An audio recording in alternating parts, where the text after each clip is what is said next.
Hello दोस्तों, स्वागत है आप सबका एक बार फिर से आपके अपने चैनल फार्मेसी जोन में। मैं हूं आशुतोष शुक्ला। दोस्तों, हम लोग पढ़ रहे हैं बीफॉर्म 7 सेमेस्टर के सब्जेक्ट इंडस्ट्रियल फार्मेसी 2 की यूनिट 3 को, और आज का हमारा टॉपिक है क्लिनिकल ट्रायल प्रोटोकॉल। तो आज के वीडियो में हम लोग देखेंगे कि क्लिनिकल ट्रायल प्रोटोकॉल्स क्या होते हैं, इनके कंटेंट्स क्या क्या होते हैं और इनकी डिटेल इंफॉर्मेशन के बारे में आज आपको जानकारी दी जाएगी। तो आइए शुरू करते हैं अपना टॉपिक क्लिनिकल ट्रायल प्रोटोकॉल। और अगर अभी तक आपने चैनल को सब्सक्राइब नहीं किया है तो जल्द से जल्द चैनल को सब्सक्राइब करें, ताकि आपके पास सब्जेक्ट के regular video lectures and free PDF notes पहुंचते रहें। तो आइए शुरू करते हैं आज का अपना टॉपिक क्लिनिकल ट्रायल प्रोटोकॉल। तो गाइस, ये जो क्लिनिकल ट्रायल प्रोटोकॉल होता है ये एक डॉक्यूमेंट है। It's a document. ये एक तरीके का डॉक्यूमेंट है जो कि clinical trial protocol clinical trial शुरू करने से पहले ये सबमिट करना होता है टू द रेगुलेटरी अथॉरिटीज को।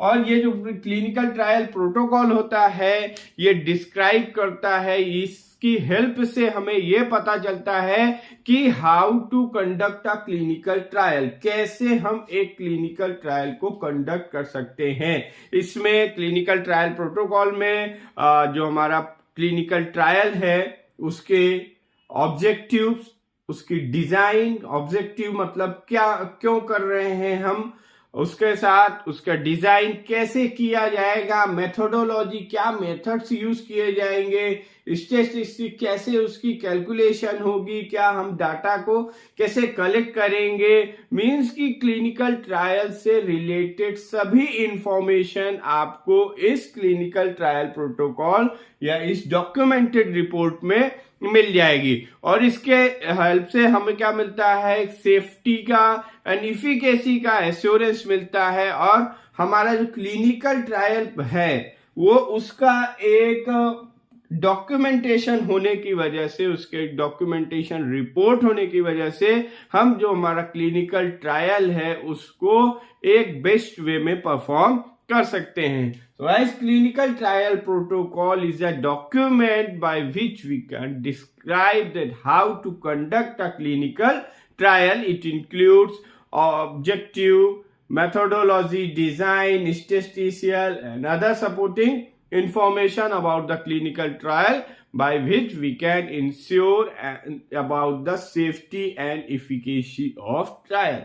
और इसमें जो क्लिनिकल ट्रायल्स जो होते हैं वो किसके अनुसार होते हैं, in accordance with GCP and ICH. GCP क्या है, good clinical practice, and ICH is international council of harmonisation. GCP and ICH इनके कंबाइंड, इनका एक ज्वाइंट वेंचर होता है, उनके थ्रू ये एक रेगुलेशन बनाते हैं। जीसीपी आईसीएच यानी good clinical practice and ICH एक रेगुलेशन बनाते हैं। उस रेगुलेशन में इन्होंने गाइडलाइंस दी हुई है कि किस तरीके से क्लिनिकल ट्रायल को कंडक्ट कराया जाएगा। क्लिनिकल ट्रायल को कंडक्ट कराने के लिए क्या रूल्स एंड रेगुलेशंस फॉलो करने होंगे वो आपको मिलेंगे जीसीपी यानी good clinical practice, international council of harmonisation के रेगुलेशंस में are found in E6R2 GCP and integrated addendum to ICH E6R1। Means की जीसीपी और आईसीएच का एक इंटीग्रेटेड है, एक ये दोनों एक होके एक रेगुलेशन बनाते हैं फॉर द क्लिनिकल ट्रायल। और ये जो आपको रेगुलेशन मिलेगा ये E6R2 जीसीपी में एंड आईसीएच E6R1 में मिलेगा।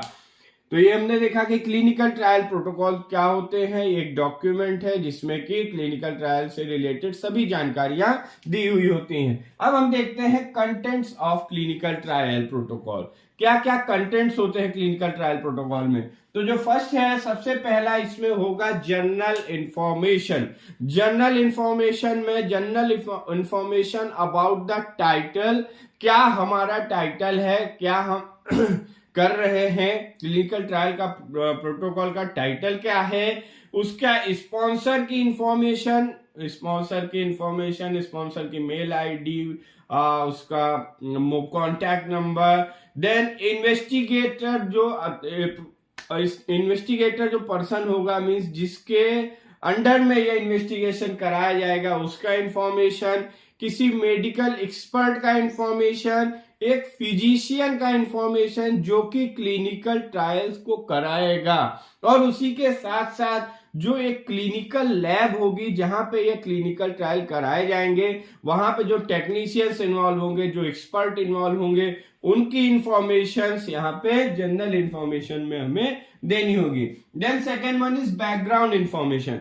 बैकग्राउंड इंफॉर्मेशन में हमें देना होता है कि जो हमारा इन्वेस्टिगेशनल प्रोडक्ट है उसकी जानकारी, उस इन्वेस्टिगेशनल प्रोडक्ट में हम किस ट्रायल के लिए कौन से मेथड्स का यूज करेंगे उसकी जानकारी, जो हम पॉपुलेशन ले रहे हैं, मींस की क्लिनिकल ट्रायल आप करेंगे तो यहाँ पे हम ह्यूमन वॉलेंटियर्स का के ऊपर ट्रायल करेंगे, तो जो ह्यूमन वॉलेंटियर्स लिए जा रहे हैं वो किस कहां से कौन सी पॉपुलेशन, उनकी इंफॉर्मेशन एंड जो मेथड्स वगैरह यूज होंगे उसकी इंफॉर्मेशन यहाँ पे हमें देनी होगी। एंड थर्ड में ट्रायल ऑब्जेक्टिव एंड पर्पस, जो हमारा ट्रायल किया जा रहा है उसका ऑब्जेक्टिव एंड उसका पर्पस डिफाइन होगा।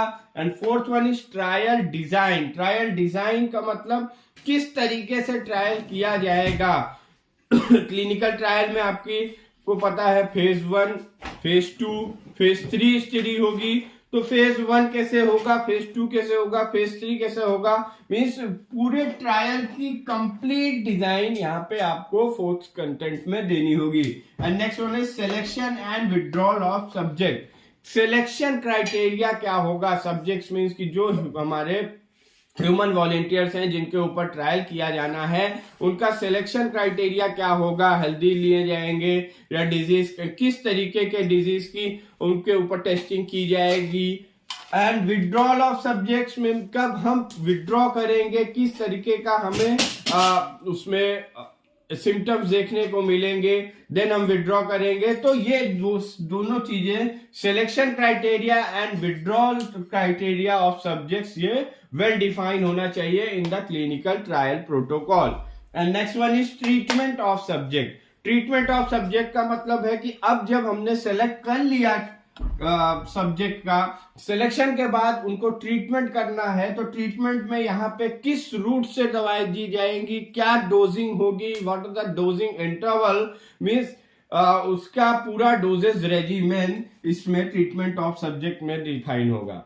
And then next one is assessment of efficacy. Efficacy के का असेसमेंट करेंगे तो उसको भी डिफाइन करेंगे और किस तरीके से असेसमेंट किया गया कि कैसे है उसको आपको एक वेल डिफाइन करना होगा, ताकि अब जो रेगुलेटरी अथॉरिटीज हैं उसका जब रिव्यू करें तो उनको क्लियर रिपोर्ट मिले। Next one is assessment of safety and statistics. Statistics में आपको कैलकुलेशंस देनी होंगी कि क्या हमने जो हमारी रिपोर्ट है, जो हमें रिजल्ट आया, उसकी क्या डाटा कहां से कैसे आया। And then next direct access to source data information. आप जब क्लिनिकल ट्रायल प्रोटोकॉल सबमिट कर रहे हैं या एक डॉक्यूमेंट बना रहे हैं तो इन्वेस्टिगेटर को या स्पॉन्सर को ये एश्योर करना होता है कि जो सोर्स ऑफ डाटा है या जहां से वो उसने इंफॉर्मेशन कलेक्ट की है उस, मान लीजिए कि अगर कोई आपने क्लिनिकल ट्रायल कोई टेस्ट किए हैं, कोई लैब टेस्ट किया है, तो उस लैब में अगर रेगुलेटरी अथॉरिटीज जो है वो मॉनिटर करना चाहे या रिव्यू करना चाहे तो उसके लिए डायरेक्ट एक्सेस उन्हें मिल सके, तो इसकी भी एश्योरेंस होनी चाहिए। And next quality control and quality assurance, इसकी जानकारी। इथिक्स की आपने जो इथिक्स हैं, जो रूल्स एंड रेगुलेशंस हैं उसको फॉलो किया है तो किस तरीके के रूल्स एंड रेगुलेशंस को फॉलो किया जाएगा during clinical trial, that will describe here. And next one is data handling and record keeping.